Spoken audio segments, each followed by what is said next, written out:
Hey, so glad you're back. So, tearing up newspapers or papers, junk mail, this can be a great way for kids to get physical movement. So, again, just that action of tearing helps us engage these muscles in our arms. You can use it whether your child is mad or sad or happy.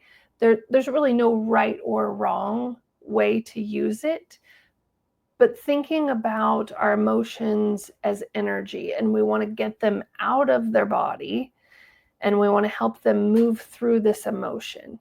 And so tearing things up sometimes can be a great physical way to do that. Um, Again, you may need to set some limits, like our reading books are not for tearing up, but this stack of magazines, or maybe you have a basket that you put junk mail and papers into that you're okay with them tearing up.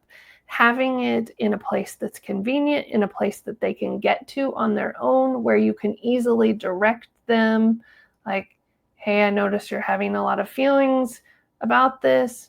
Would you like to tear up some newspaper while you're talking about it?